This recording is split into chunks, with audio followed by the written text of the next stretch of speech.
विचार से विश्वास तक शिक्षा का नया अध्याय। स्वागत है आपका दामोदर यूनिवर्सिटी में। From thought to believe, a new chapter of education.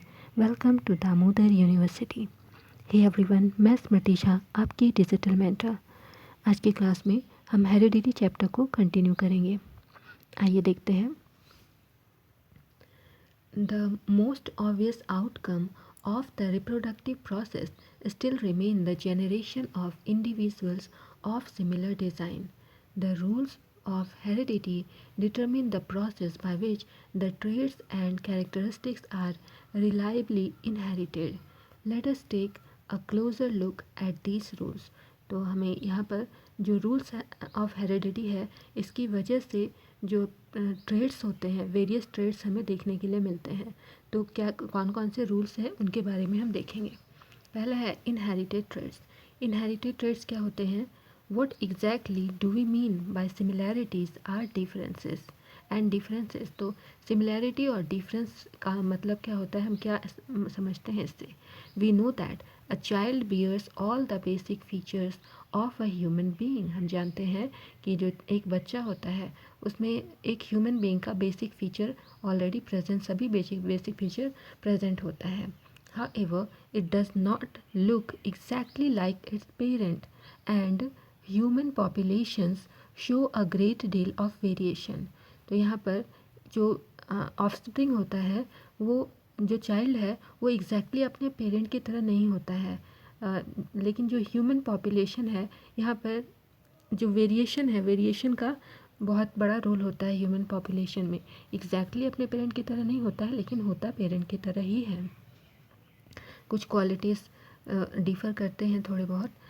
Activity आपके पास में दी गई है, एक्टिविटी 8.1। इसमें कहा है observe the years of all students in class.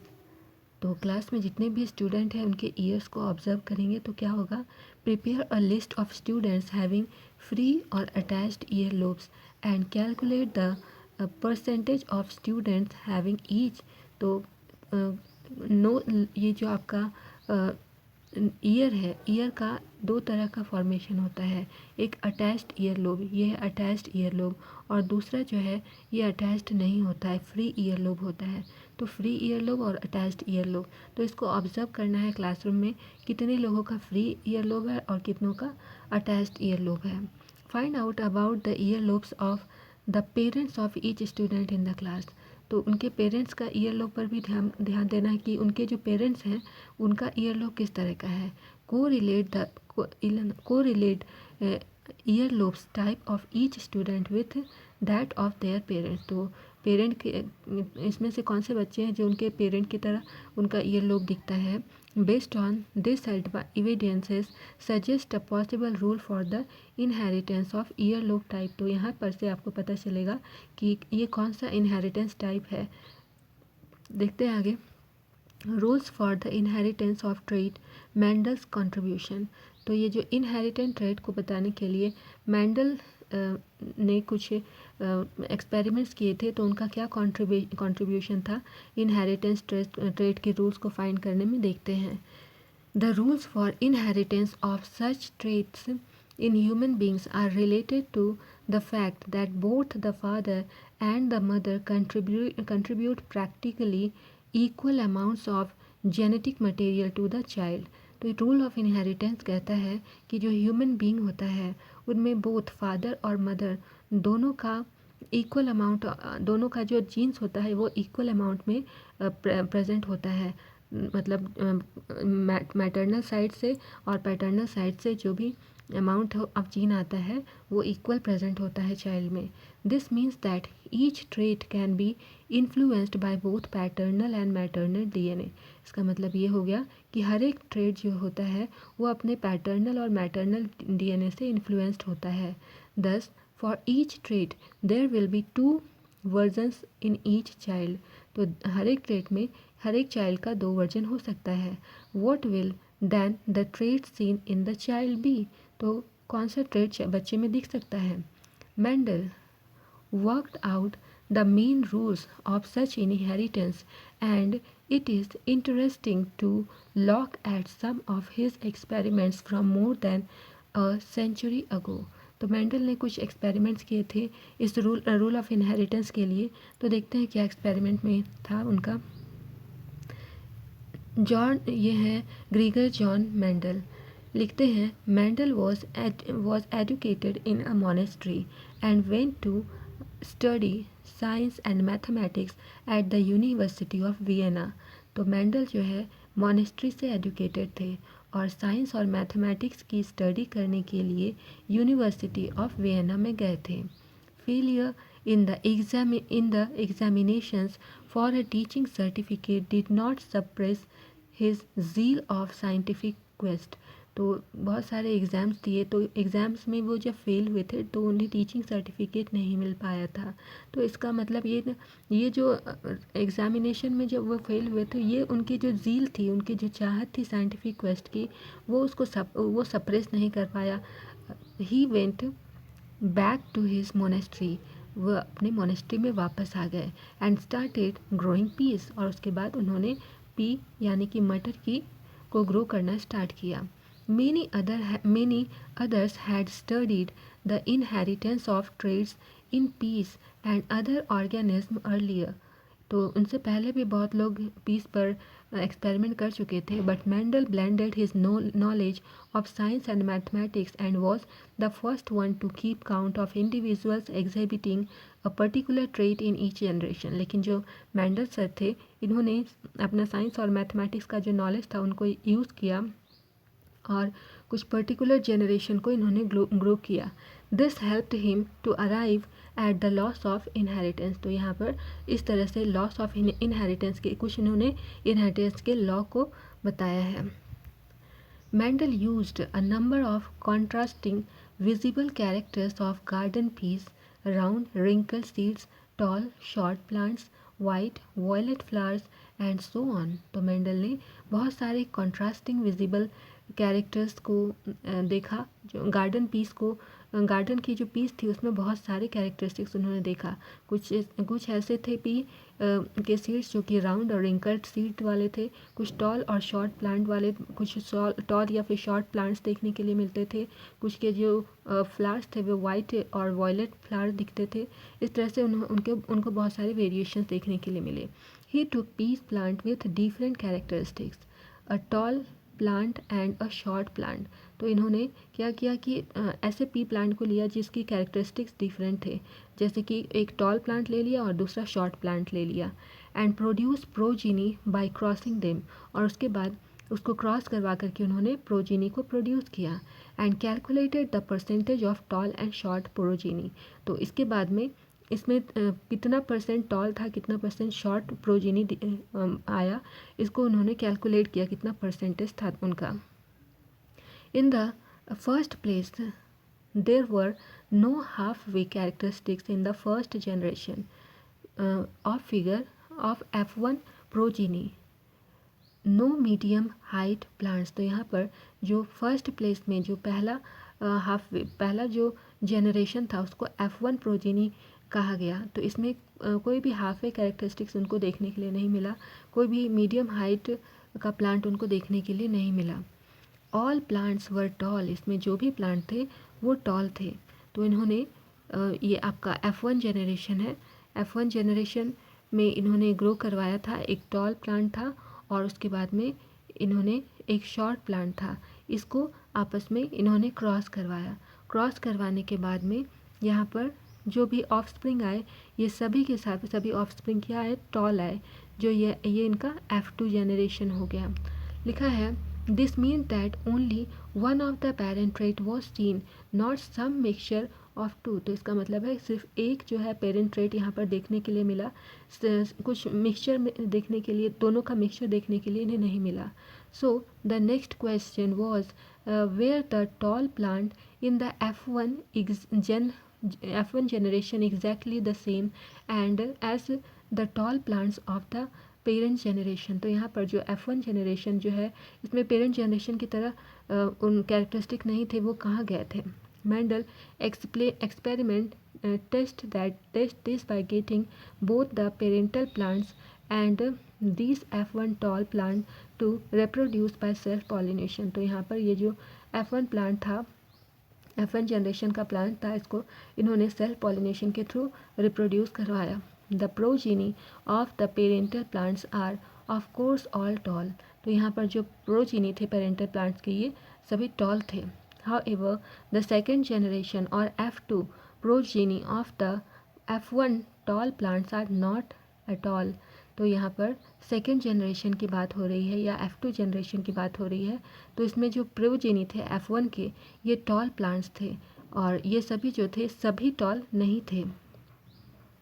Instead 1/4 of them are short. तो इनमें जो 1/4 थे वे शॉर्ट थे। This indicates that both the tallness and shortness traits were inherited in the F1 plant. तो यहाँ पर ये इंडिकेट होता है कि यहाँ पर जो टॉलनेस है और जो शॉर्टनेस ट्रेट है, शॉर्टनेस का जो ट्रेट है, ये इनहेरिटेड होता है F1 प्लांट में, but only the tallness trait was express. तो यहाँ पर जो सिर्फ एक ही ट्रेट आपको देखने के लिए मिलता है वो है tallness trait. This led Mendel to propose that 2 copies of factor controlling traits are present in sexually reproducing organism. तो यहाँ से मेंडल जो है इन्होंने 2 कॉपी फैक्टर के बारे में बताया।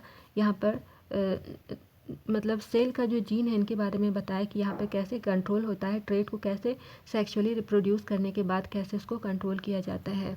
दीज 2 मे बी आइडेंटिकल और may be different depending on the percentage. ये तो यहाँ पर जो नया प्रोटीनी मिलेगा वो या तो आइडेंटिकल होगा या डिफरेंट होगा, डिपेंड करता है कि वो कितने परसेंटेज में कंबाइन हुआ है।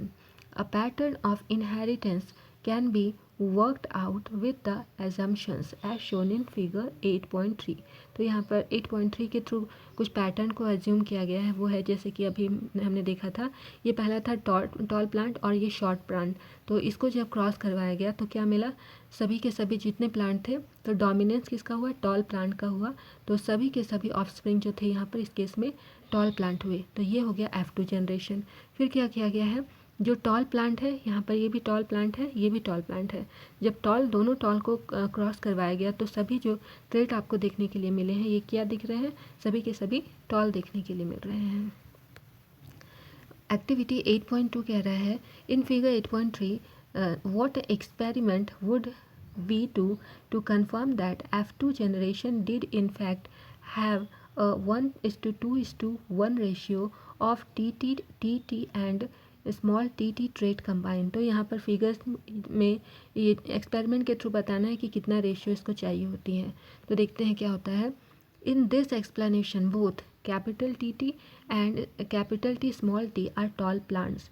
तो यहाँ पर इस एक्सप्लेनेशन में जो दोनों कैपिटल टी और एक कैपिटल और दूसरा स्मॉल टी है, ये दोनों ही केस में इसको टॉल प्लांट देखने के लिए मिलेगा। While only small T is a short plant. तो अगर यहाँ पर सिर्फ स्मॉल टी अगर का इस तरह का कोई ट्रेट वाला दिख गया तो यहाँ पर ये जो प्लांट होगा ये शॉर्ट होगा। In other words a single copy of capital T is enough to make the plant tall. यानी कि सिर्फ अगर एक कैपिटल टी प्रेजेंट है तो इसका मतलब क्या हो गया कि जो प्लांट होगा वो टॉल होगा नेचर में। आगे लिखता है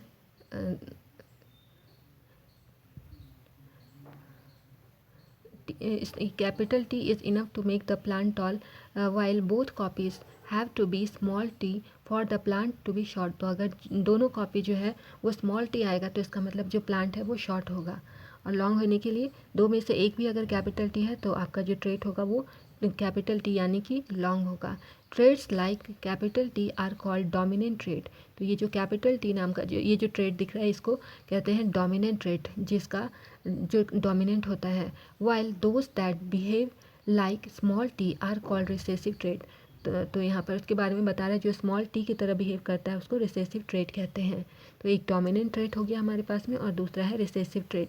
work out which trait would be considered dominant and which on recessive in figure 8.4। तो यहाँ पर 8.4 में बताना है कि कौन सा डोमिनेंट है और कौन सा रिसेसिव है। तो हमने ऑलरेडी देख लिया है कि जहाँ पर कैपिटल टी कैपिटल टी और स्मॉल टी को जब इन्होंने क्रॉस करवाया है तो यहाँ पर जो ऑफस्प्रिंग आए, यहाँ पे कैपिटल टी, एक कैपिटल टी स्मॉल टी आया, इसका मतलब जो भी आपका ऑफस्प्रिंग आया है ये सब टॉल होंगे। और वहीं फिगर 2 में आप देखें तो यहाँ पर टॉल और टॉल प्लांट को जब क्रॉस करवाया गया तो सभी के सभी कैसे हो गए, यहाँ पर कैपिटल टी यानी कि ये टॉल हो गया, यहाँ पर कैपिटल टी और स्मॉल टी, तो यहाँ पर डोमिनेंट कौन है, कैपिटल टी, तो प्लांट टॉल हुआ। वहीं पर यहाँ पर बात करें तो कैपिटल टी स्मॉल टी, तो यहाँ पर डोमिनेंट कौन है, कैपिटल टी, तो ये फिर से टॉल हो गया। लेकिन यहाँ पर देखिए स्मॉल टी का कॉम्बिनेशन है, तो ये जो है ये कैसा प्लांट हो गया है, ये शॉर्ट प्लांट हो गया, रिसेसिव प्लांट हो गया है। आगे लिखा है what happens when pea plant showing two different characteristics rather than just one are bred with each other। तो यहाँ पर अगर ऐसा क्या हो कि अगर जो पी प्लांट है ये दो डिफरेंट कैरेक्टरिस्टिक, एक की जगह दो डिफरेंट कैरेक्टरिस्टिक शो करे। what do the progeny of a tall plant with round seeds and a short plant with wrinkled seeds look like। तो यहाँ पर जो प्रोजीनी है टॉल प्लांट का विथ राउंड सीड के साथ में और शॉर्ट प्लांट का रिंकल सीड के साथ में जब कंबाइन किया जाएगा तो क्या वो एक जैसे दिखेंगे। They are all tall and have round seed, तो ये सभी जो हैं वो टॉल होंगे और इनके जो सीड्स हैं वो राउंड होंगे। Tallness and round seeds are thus dominant traits, तो यहाँ पर जो टॉलनेस और राउंड सीड्स जो हैं ये डोमिनेंट ट्रेड कहलाते हैं। But what happens when these F1 progeny are used to generate F2 progeny by self pollination। तो यहाँ पर जो ऐसा क्या होगा कि जब F1 प्रोजीनी को F2 प्रोजीनी के साथ में सेल्फ पॉलिनेट कराया जाए तो क्या होगा। Mendelian experiment will find that some F2 progeny are tall plants with round seeds। तो यहाँ पर कुछ F2 प्रोजीनी जो होंगे वो टॉल प्लांट होंगे और इनके जो सीड्स होंगे वे राउंड होंगे, और कुछ जो है सम वर शॉर्ट प्लांट, कुछ जो है शॉर्ट प्लांट होंगे जिनके सीड्स क्या होंगे, रिंकल्ड होंगे। However, these would also be some F2 progeny, तो ये जो है कुछ F2 progeny के होंगे that showed new combination, तो यहाँ पर कुछ न्यू कॉम्बिनेशन देखने के लिए मिलेगा। Some of them would be tall, इनमें से कुछ टॉल होंगे, but have wrinkled seeds, लेकिन उनके जो सीड्स हैं वो wrinkled होंगे। While others would be short, जबकि दूसरे क्या होंगे, शॉर्ट होंगे, but have round seeds, लेकिन इनके जो सीड्स हैं वे राउंड होंगे। You can see as to how new combinations of traits are found in F2 offspring when factors controlling of seeds shape and seed color recombine to form zygote leading to form F2 offspring।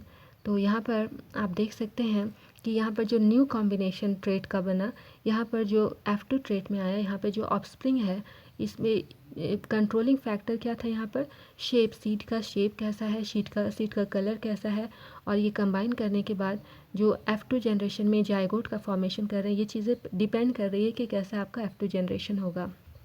Thus, the tall short trait and the round wrinkled seed trait are independently inherited। तो यहाँ पर जो ये जो trait है toll और short का या फिर राउंड सीड और रिंकल सीड का, ये जो है इंडिपेंडेंटली इनहेरिटेड ट्रेट को शो करता है। आगे लिखा है how do these traits get expressed. तो अब ये जो ट्रेट्स हैं ये कैसे एक्सप्रेस किए जा सकते हैं। How does the mechanism of heredity work. तो हेरिडिटी का मैकेनिज्म कैसे वर्क करता है। Cellular DNA is the information source of making proteins in the cell.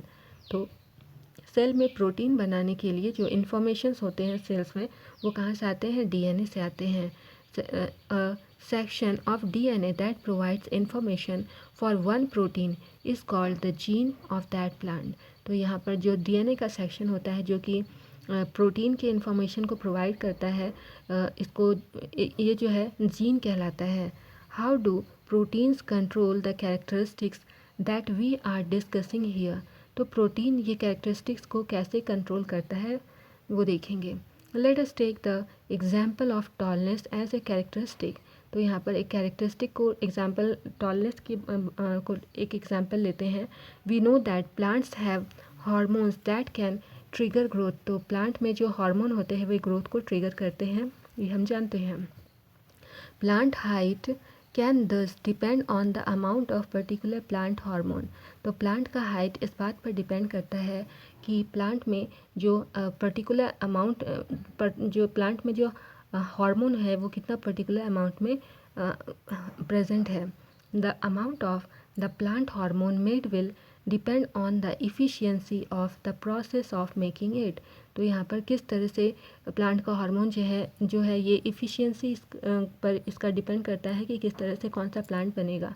Consider now an enzyme that is important for this process. तो इस process के लिए कौन सा एंजाइम इम्पॉर्टेंट है। If this enzyme works efficiently a lot of hormones will be made. तो अगर ये एंजाइम इफ़िशिएंटली वर्क करेंगे तो बहुत सारे हार्मोन का फॉर्मेशन होगा। And the plant will be toll, और इस केस में जो प्लांट है वो टॉल होगा। If the gene of that enzyme has an alteration that makes the enzyme less efficient. तो यहाँ पर जीन के बारे में बात कर रही है कि उस जीन का जो एंजाइम है वो ऑल्टरेशन शो करता है, और जो एंजाइम प्रेजेंट है, जो लेस एफिशिएंट एंजाइम प्रेजेंट है, the amount of hormone will be less. तो यहाँ पर अमाउंट ऑफ हार्मोन क्या होगा, लेस होगा। And the plant will be short, और इसके केस में क्या हो जाएगा, जो प्लांट है वो शॉर्ट हो जाएगा। दस jeans control characteristics of trait. तो हम यहाँ पे कह सकते हैं कि जीन जो है ट्रेट या फिर कैरेक्टरिस्टिक्स को कंट्रोल कर सकता है। If the interpretation of Mendelian experiment was we have been discussing are correct, then both parents must be contributing equally to the DNA of the progeny during sexual reproduction. तो ये जो interpretation है मैंडेलिन का experiment का, तो यहाँ पर अगर ये करेक्ट है तो ये जो दोनों पेरेंट हैं यहाँ पर कंट्रीब्यूट जब करते हैं डीएनए, तो यहाँ पर जो प्रोजीनी है वो जो है इनके कंट्रीब्यूशन के बाद प्रोजीनी जो है उनमें कुछ कैरेक्टर्स इनके आ जाते हैं। We have discussed this issue in the previous chapter. हम इन्हें प्रीवियस चैप्टर में भी पढ़ चुके हैं। If both parents can help determine the traits in the progeny. तो अगर दोनों पेरेंट्स जो है प्रोजीनी के ट्रेट के बारे में को डिफ़ाइन अगर करते हैं, तो दोनों पेरेंट क्या होंगे, यहाँ पर सेम जीन की कॉपी को प्रिपेयर करते हैं। ये वही लिखा है, both parents must be contributing a copy of same gene. This means that each P plant must have 2 sets of all gene. इसका मतलब है कि हर एक पी प्लांट में क्या है, 2 सेट होगा, सभी जीन का प्रेजेंट होगा 2 set on 1 inherited from each plant. तो हर एक प्लांट से एक इनहेरिटेड जीन प्रेजेंट होगा। For this mechanism to work each germ cell must have only 1 gene set. तो यहाँ पर ये जो मैकेनिज्म है, यहाँ पर हर एक जर्म सेल में एक जीन सेट प्रेजेंट होगा। How do germ cells make a single set of gene. तो ये जर्म सेल एक सिंगल सेट जीन का कैसे बनाता है, from normal 2 copies of that all other sales in the body have. तो ये नॉर्मल को जो 2 कॉपी है उससे कैसे बनाता है। If progeny plants inherited a single whole gene set from each parent, then the experiment explained in figure 8.5 cannot work। तो अगर प्रोजीनी जो प्लांट है यहाँ पर इसमें एक सिंगल होल जीन प्रेजेंट हो, तो यहाँ पर हर एक प्लांट में का एक सेट का फॉर्मेशन होता है, और इसको जो है एक्सपेरिमेंट के थ्रू एक्सप्लेन नहीं किया जा सकता है। This is because the 2 characteristics R and y would then be linked to each other and can not be independently inherited. तो यहाँ पर 2 कैरेक्टरिस्टिक्स है आर और वाई, यहाँ पर ये एक दूसरे के साथ में लिंक्ड है और इंडिपेंडेंटली ये इनहेरिटेड नहीं दिखाई पड़ते हैं। This is explained by the fact that each gene set is present not a single long character of DNA but as separate independent pieces each called a hormone। तो यहाँ पर जो इसको एक्सप्लेन कैसे कर सकते हैं कि हर एक जो जीन होता है इसमें ये एक सेट में प्रेजेंट होता है, ये सिंगल वे में प्रेजेंट नहीं होता है। लॉन्ग थ्रेड डीएनए का पाया जाता है, लेकिन एक सेपरेट इंडिपेंडेंट पीस की बात करें तो यहाँ पर उस सेपरेट इंडिपेंडेंट पीस को क्या कहते हैं, क्रोमोसोम कहते हैं। Thus each cell will have 2 copies of each chromosome. तो हर एक सेल में क्रोमोसोम का 2 कॉपी प्रेजेंट होता है। 1 each form of male and female parent. तो हर एक मेल और फीमेल पेरेंट्स से एक क्रोमोसोम आता है। Every germ cell will take one chromosome from each pair and this may be of either material और इधर मैटरनल और पैटर्नल। और यहाँ पर ये जो जर्म सेल आता है, ये जो इसमें एक क्रोमोसोम आता है, हर एक में एक पेयर के फॉर्म में आता है। तो यहाँ पर एक मैटरनल से आएगा, दूसरा पैटर्नल से आएगा। When two germ cells combine, जब दो जर्म सेल कंबाइन करेंगे तो क्या होगा, they will restore the normal number of chromosomes in the progeny. तो प्रोजेनी में जितने नॉर्मल नंबर ऑफ क्रोमोसोम है वो रिस्टोर कर देगा।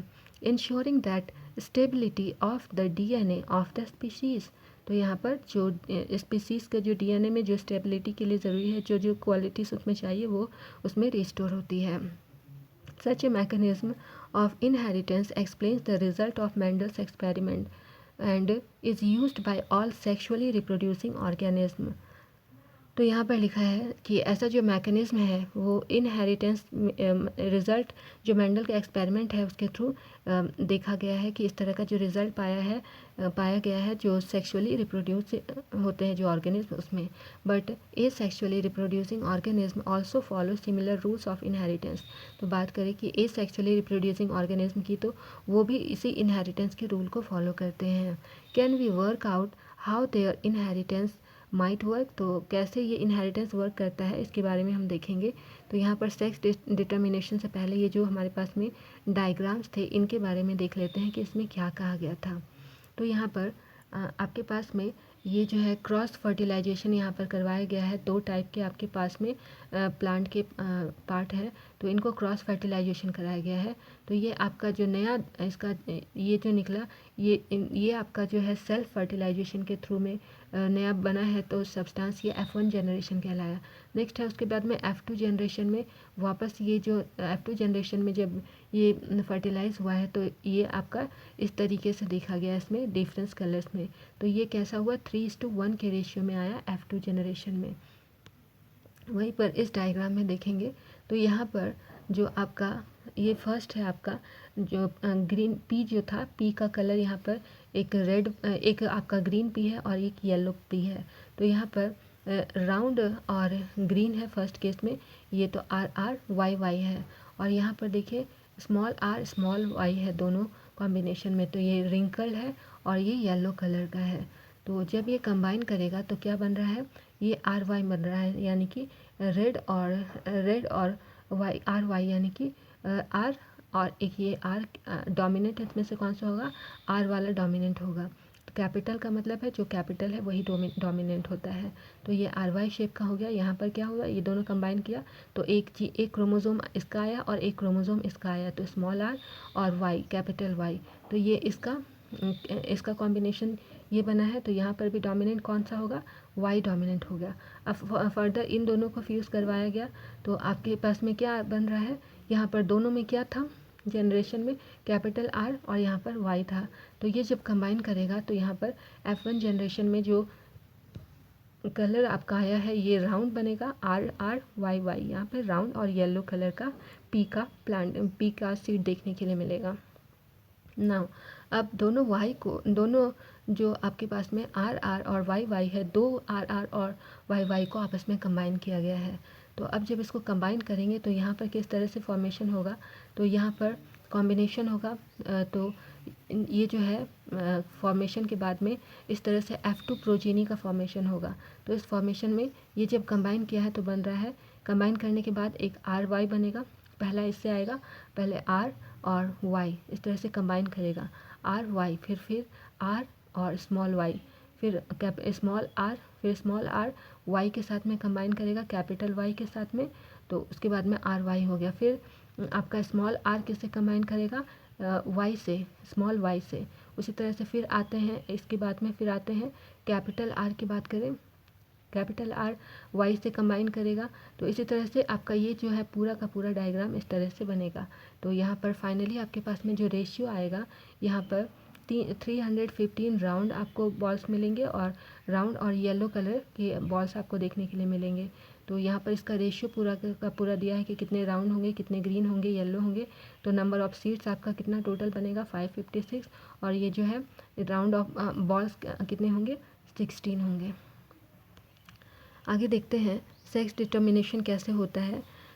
We have discussed the idea that the two sexes participating in sexual reproduction must be somewhat different from each other for a number of reasons। तो यहाँ पर जो दो सेक्सेस पार्टिसिपेट करते हैं सेक्सुअल रिप्रोडक्शन में, तो यहाँ पर एक दूसरे से या तो डिफरेंट, मतलब इन कुछ रीजंस की वजह से ये एक दूसरे से थोड़े डिफरेंट होते हैं। How is the sex of a new born individual determined. तो एक न्यू बॉर्न इंडिविजुअल जब होता है तो उसके सेक्स को हम कैसे डिटरमिन करते हैं। Different species use very different strategies for this. तो हर एक species different species different strategies को फॉलो करते हैं।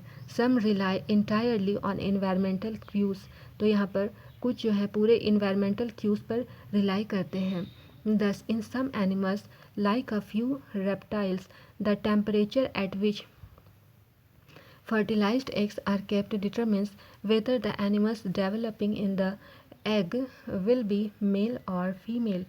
तो यहाँ पर बात की गई है कि कुछ एनिमल्स जैसे कि हैं, कुछ रेप्टाइल की बात की जा रही है, और ये जो है टेम्परेचर पर डिपेंड करते हैं जो कि एग को फर्टिलाइज करते हैं, और वहाँ से डिटरमिन होता है कि ये जो एनिमल डेवलप हो रहा है एग में वो मेल है या फिर फीमेल है।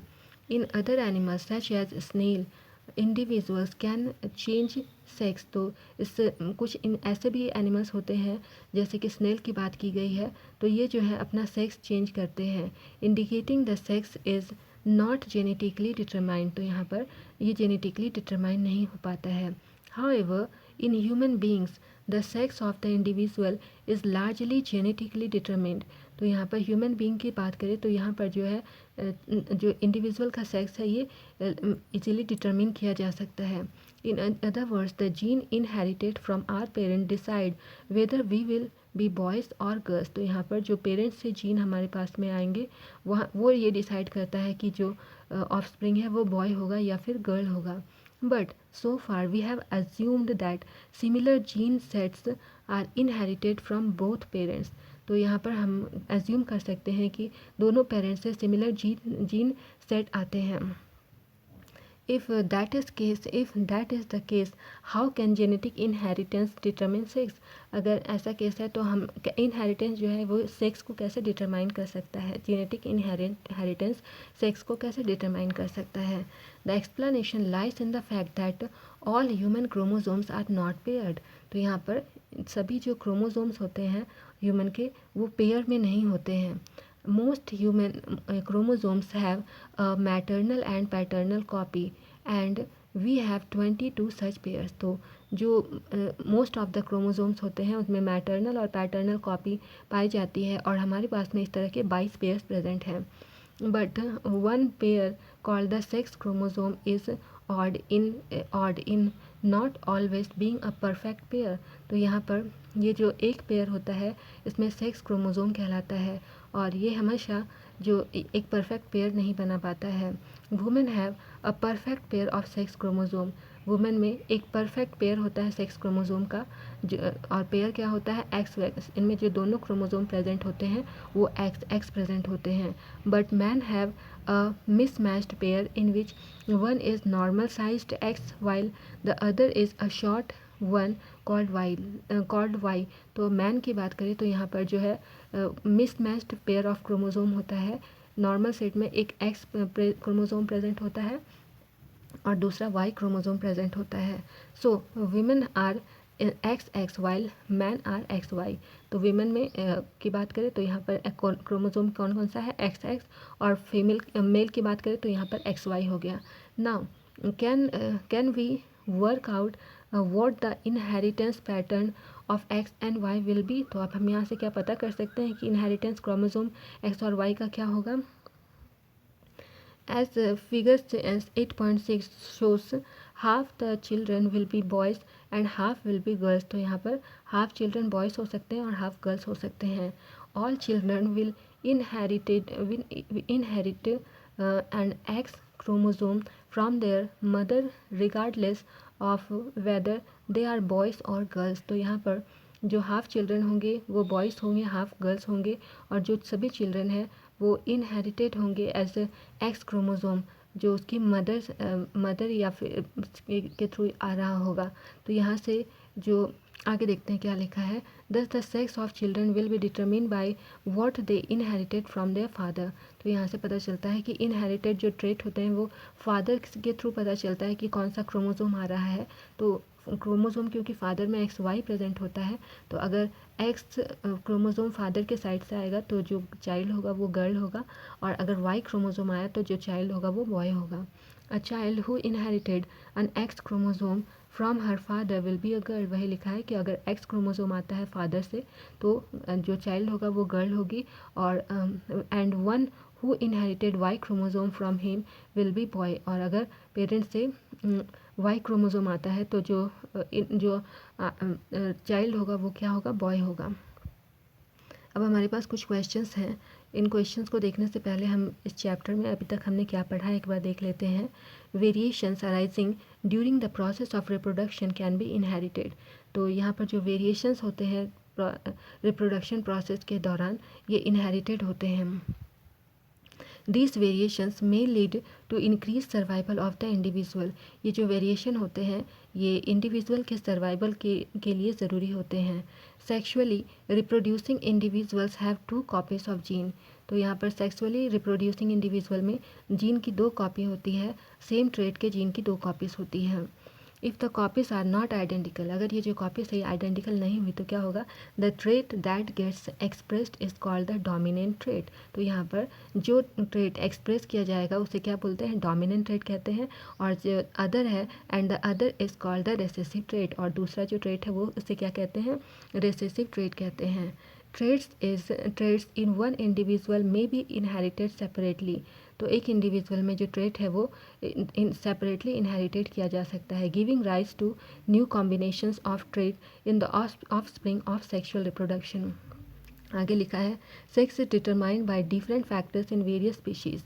तो अलग अलग स्पीशीज़ में जो सेक्स है इसको डिटरमाइन किया जा सकता है डिफरेंट फैक्टर्स पर, ये डिपेंड करता है।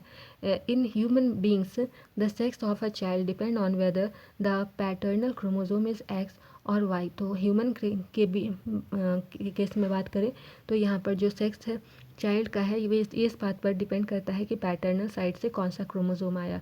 अगर एक्स आएगा तो गर्ल जो चाइल्ड होगी वो गर्ल होगी, अगर वाई क्रोमोसोम आएगा तो जो चाइल्ड होगा वो बॉय होगा। कुछ क्वेश्चन है इन्हें देख लेते हैं। फर्स्ट क्वेश्चन है how do Mendel's experiment show that traits may be dominant और रिसेसिव।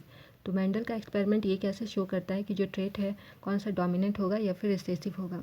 आंसर है Mendel selected true breeding tall and dwarf P plant. तो मेंडल जो है ये 2 टॉल और ड्वार्फ पी प्लांट को इन्होंने सेलेक्ट किया। देन ही क्रॉस्ड दीज 2 प्लांट, उसके बाद इन्होंने दोनों प्लांट को क्रॉस करवाया। The seed formed after fertilization were grown on these plants that were formed represent the first final और F1 generation। तो यहाँ पर जो फर्टिलाइजेशन के बाद जो सीड फॉर्म हुआ उसको जब ग्रो करवाया गया प्लांट के फॉर्म में, तो यहाँ पर जो है F1 जनरेशन का जो फर्स्ट जो प्लांट बना उसको F1 जनरेशन नाम दिया गया है। All the F1 plant obtained were toll. यहाँ पर जितना भी F1 जनरेशन का प्लांट था वो टॉल प्लांट देखा गया है। ये आपका डायग्राम के फॉर्म में बताया गया है। ये टॉल प्लांट है और ये शॉर्ट प्लांट है, इसको क्रॉस करवाया गया। जब क्रॉस करवाया गया तो ये जो प्रोजीनी बना है ये F1 जनरेशन का प्रोजीनी है। तो यहाँ पर सभी के सभी प्लांट जो है ये टॉल कहलाए, सभी के सभी जो प्रोजीनी हुए वो टॉल हो गए।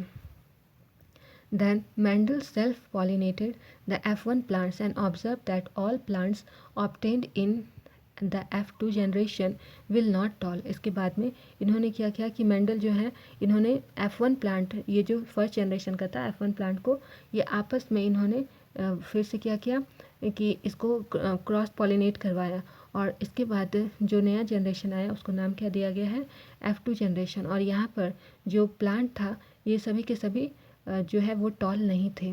Instead of 1/4 of the F2 plant were short. यहाँ पर F2 प्लांट जो थे इसका 1/4 जो था वो शॉर्ट प्लांट था। ये आपका है F1 जनरेशन को, जब जो हमारा था F1 जनरेशन, इसको आपस में क्रॉस करवाया गया है, दोनों F1 जनरेशन का है। तो यहाँ पर ये भी टॉल प्लांट था, यहाँ ये भी टॉल प्लांट था, लेकिन जब इसके बाद में आपके पास में जब F2 जनरेशन आया कॉम्बिनेशन के बाद में, इसको क्रॉसिंग करवाने के बाद में, तो जो प्लांट थे इनमें 3 प्लांट जो थे ये टॉल प्लांट देखे गए, जबकि एक प्लांट जो था ये शॉर्ट प्लांट था। तो ये F2 जनरेशन में इस तरह का देखा गया। From this experiment, Mendel concluded that the F1 tall plant were not true breeding। तो यहाँ से मेंडल के एक्सपेरिमेंट से यहाँ पता चला, कंक्लूज़न ये निकला कि जो यहाँ पर F1 टॉल प्लांट है यहाँ पर ये ट्रू ब्रीडिंग नहीं शो कर रहा था। They were carrying traits of both short height as and tall height. तो ये जो था ये दोनों ट्रेड में शॉर्ट हाइट और टॉल हाइट दोनों प्रेजेंट थे। They appear tall only because the tall trait is dominant over the dwarf trait। तो ये जो है ये टॉल अपीयर हो रहे थे, सिर्फ इसलिए टॉल अपीयर हो रहे थे क्योंकि इनमें टॉल ट्रेट जो था वो डोमिनेंट था ड्वार्फ ट्रेट के ऊपर में। क्वेश्चन नंबर 2 कह रहा है, how do Mendel's experiment show that traits are inherited dependently. तो यहाँ पर मेंडल का एक्सपेरिमेंट कैसे शो कर रहा है ये बताना है। Mendel's crossed pea plants having round green seeds with pea plant having wrinkled yellow seed। तो मेंडल ने जो है पी प्लांट था, ऐसा पी प्लांट जो कि राउंड था और राउंड ग्रीन प्लांट था, उसको रिंकल्ड येलो सीड के साथ में क्रॉस करवाया इन्होंने। तो ये आपका पी प्लांट था, तो यहाँ पर ये राउंड ग्रीन था और रिंकल्ड येलो के साथ में इसको क्रॉस करवाया। क्रॉस करवाने के बाद में जो फाइनल प्रोडक्ट बन रहा था वो क्या बना, राउंड और येलो आया। लिखा है, since the F1 plant are formed after crossing pea plants having green round seeds and pea plants having yellow wrinkled seeds, F1 generation will have both these characters in them. तो अब बात की जा रही है, क्योंकि F1 प्लांट की बात की जा रही है, तो F1 प्लांट जो है ये पी प्लांट को क्रॉस करवाया गया है जो कि ग्रीन और राउंड सीड वाले थे, और पी प्लांट और दूसरा प्लांट क्या था, येलो और रिंकल सीड वाले थे, इनको आपस में क्रॉस करवाया गया। तो F1 जनरेशन में जो दोनों के कैरेक्टरिस्टिक्स जो थे वो प्रेजेंट थे। However, as we know that yellow seed color and round seeds are dominant। तो यहाँ पर येलो सीड कलर और राउंड सीड का जो था ये डोमिनेशन था, जो कैपिटल वाला होता है इसका डोमिनेशन होता है। तो यहाँ पर आर डोमिनेट कर रहा है, यहाँ पर वाई डोमिनेट कर रहा है, वही लिखा है। Dominant characters therefore the F1 plant will have yellow round seed, इसलिए जो F1 प्लांट है ये येलो और राउंड सीड का होगा। Then this F1 progeny was self-pollinated and the F2 progeny was found to have yellow round seeds, green round seeds, yellow wrinkle seeds and green wrinkle seeds in the ratio of 9:3:3:1। तो यहाँ पर ये जो progeny बना इसका ratio exam में पूछा जाता है। ये रेशियो कितने में था, 9:3:1 के रेशियो में प्रेजेंट था। ये अगेन आपका डायग्राम के फॉर्म में यही चीज़ को शो किया है जो हमने ऑलरेडी देख चुका है। यहाँ लिखा है, in the above cross more than 2 factors are involved and these are independently inherited। Question number 3 कह रहा है, a man with blood group A marries a woman with blood group O। तो एक आदमी है जिसका ब्लड ग्रुप ए है और एक वुमेन है जिसका कि ब्लड ग्रुप ओ है, तो ये दोनों आपस में शादी करते हैं। And their daughter has blood group O, और डॉटर का ब्लड ग्रुप क्या आता है, ओ आता है।